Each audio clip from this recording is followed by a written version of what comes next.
Hello viewers, welcome to my channel নিপাস cooking journey থেকে সবাইকে আসসালামু আলাইকুম। কেমন আছেন আমার বন্ধুরা? তো আজকে আমি চলে আসলাম আপনাদের সাথে শেয়ার করার জন্য চিংড়ি মাছ ভুনা। তো আজকে আমি আপনাদের সাথে চিংড়ি মাছ ভুনা আমি আমার মতো করে রেসিপিটা তৈরি করেছি। তো অবশ্যই আমার বন্ধুরা একটু ধৈর্য সহকারে আমার ভিডিওটিও আপনারা অবশ্যই দেখবেন। আমি একটি মজাদার এবং লোভনীয় একটি মাছ, চিংড়ি মাছ, এটা আমি ভুনা করে আপনাদের দেখাবো। তো প্রথমে আমি আমার প্যানে তেল দিয়ে দিলাম। তারপরে আমি আমার চিংড়ি মাছগুলো সব কিছুই দিয়ে দিলাম। তো চিংড়ি মাছগুলো আমি প্রথমে ভালোভাবে একটু ফ্রাই করে নেব। উপর থেকে আমি 1 চিমটি তেল দিয়ে লবণ দিয়ে দিলাম, আর হাফ চামচ পরিমাণ আমি হলুদের গুঁড়ো দিয়ে দিলাম। এখন আমি চিংড়ি মাছগুলো ভালোভাবে ফ্রাই করে নেব, বাদামি কালার করে নেব, একটু মুচমুচে ভাজা দিয়ে নিব।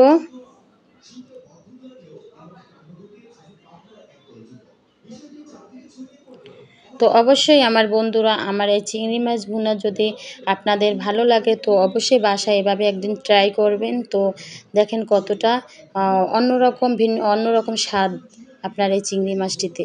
তো আপনিও আপনারা সবাই চিংড়ি মাছ, প্রত্যেকেই বাসায় চিংড়ি মাছ ভুনা করে এবং অনেক মজাদার এই মাছটি। তো দেখেন আজকে আমার রান্নাটা কেমন। একদিন যদি অন্যরকম রান্না করে এই চিংড়ি মাছের স্বাদের ভিন্নতা আনা যায়, তো এতে তো খুব মজাই হয়। স্বাদ ভিন্নতা হলে তো অন্যরকমই হয়। তো আমি কিন্তু আজকে সরিষার তেল দিয়েই আমি চিংড়ি মাছটি ভুনা করব।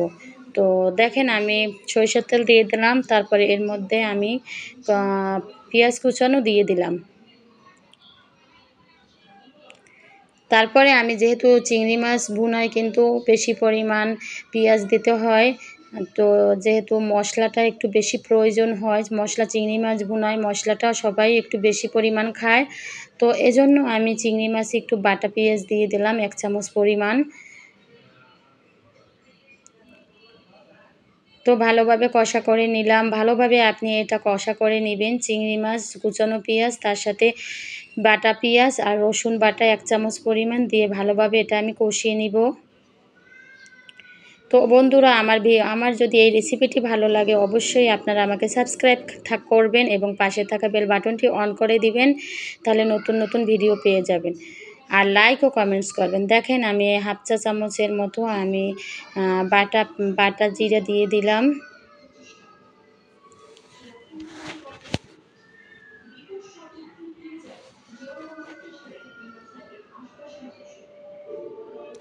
তো ভালোভাবে আমি বাদামি কালার করে নিলাম। লাস্টে দেখেন আমার পেঁয়াজের কালারটা, স্মেলটা দূর করে দিলাম পেঁয়াজের কালারটা। তো আমি এখন 1 কাপ পরিমাণ পানি দিয়ে দিলাম। তো এই চিংড়ি মাছটা কিন্তু একটি অসাধারণ লোভনীয় খাবার। এই চিংড়ি মাছটি এতটা জনপ্রিয় যে মেহমান আসলে অবশ্যই মেহমানের সামনে দিতে হয়। তো দেখেন আমি একটু লবণ দিয়ে আমি 1 চামচ পরিমাণ এখন এর মশলার মধ্যে লবণ দিয়ে দিলাম। তো অবশ্যই আপনারা এভাবে একদিন ট্রাই করেন, দেখেন চিংড়ি মাছটার স্বাদ কতটা অন্যরকম হয়। তো আমি 1 চামচ পরিমাণ হলুদ, 1 চামচ পরিমাণ মরিচ দিয়ে দিলাম। তো বন্ধুরা আমার, অবশ্যই আপনারা আমাকে লাইক ও কমেন্ট করবেন এবং আমার পাশে থাকবেন। তো দেখেন আমার ভালোভাবে কষানো হয়ে যাচ্ছে। এভাবে আপনারা 5 মিনিট এই চিংড়ি মাছটা ভালোভাবে কষিয়ে নেবেন। দেখেন আমি উপর থেকে কিন্তু অবশ্যই হাফ চা চামচের পরিমাণ অনুযায়ী আপনারা চিনি দিয়ে দিবেন। তো আমি কিন্তু হাফ চা চামচের পরিমাণ চিনি দিয়ে দিলাম, যেহেতু চিংড়ি মাছ ভুনা করতে কিন্তু অবশ্যই একটু চিনির ফ্লেভার দিতে হয়, যেহেতু চিনির ফ্লেভারে কিন্তু আরও বেশি স্বাদ বাড়িয়ে দেয়। তো আমি কিন্তু হাফ চা চামচের মতো চিনির ফ্লেভার দিয়ে দিলাম। তো এখন আমি এর মধ্যে চিংড়ি মাছগুলো দিয়ে ভালোভাবে কষিয়ে নিলাম।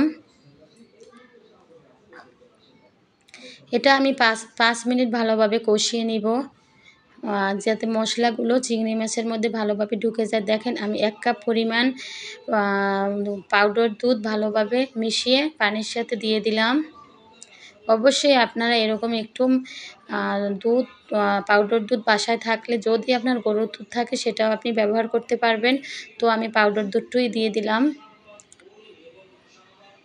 তো আমি ভালোভাবে কষিয়ে নিলাম, এটা 10 মিনিট কষিয়ে নিয়ে আমি এখন সাদা পানি দিয়ে দিলাম।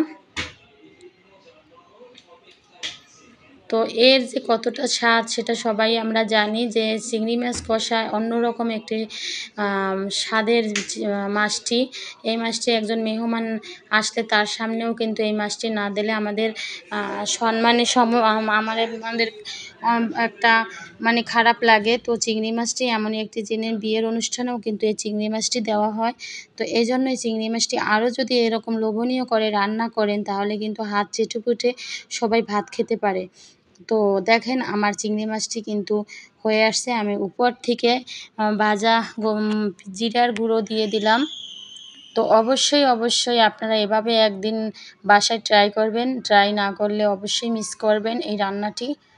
তো হয়ে গেল আমার চিংড়ি মাছ কষা। তো আমার হালকা আবার 1 চিমটি উপর থেকে লবণ দিয়ে দিলাম, যেহেতু আমার একটু লবণের স্বাদ কম ছিল। তো এই তো আমার রান্না হয়ে আসছে। একটু গোলমরিচের গুঁড়ো উপর থেকে দিয়ে দিলাম। আপনি উঠানোর আগে একটু গোলমরিচের গুঁড়ো দিয়ে দেবেন স্মেলের জন্য। আর আমার বন্ধুরা, আপনারা এরকম রান্না অবশ্যই বাসায় একদিন ট্রাই করেন, দেখেন স্বাদের ভিন্নতা কীরকম। তো আমার চিংড়ি মাছ ভুনা কিন্তু এবার হয়ে আসছে 95%। এখন আমি চিংড়ি মাছ ভুনাটা এখন উঠিয়ে ফেলবো। আমি 2 মিনিটের মতো ঢাকনা দিয়ে রেখে দেবো উপরে তেল আসার জন্য। দেখেন আমার উপরে তেল চলে আসছে চিংড়ি মাছের উপরে। তো এই তো আমার হয়ে গেল আমার চিংড়ি মাছ কষা। আর অনেক মজা হয়েছে আমার চিংড়ি মাছটি বাসার সবাই খেয়ে অনেক মজা পেয়েছে। অবশ্যই এরকম চিনির ফ্লেভার, দুধের ফ্লেভার দিয়ে চিংড়ি মাছটি এভাবে কষা করবেন, ভুনা করবেন। তো দেখেন আমি টেবিলে রেডি হয়ে গেল আমার চিংড়ি মাছ ভুনা, কতটা সুন্দর দেখাচ্ছে। তো এই তো আমার রেডি হয়ে গেল আমার চিংড়ি মাছ ভুনা। তো আমি যেন নতুন ভিডিও আপনাদের সাথে শেয়ার করতে পারি এভাবে প্রতিদিন। তো আমার পাশে থাকবেন, আমাকে লাইক ও কমেন্টস করবেন। সবাই ভালো থাকবেন, শুভকামনায়। আল্লাহ হাফেজ।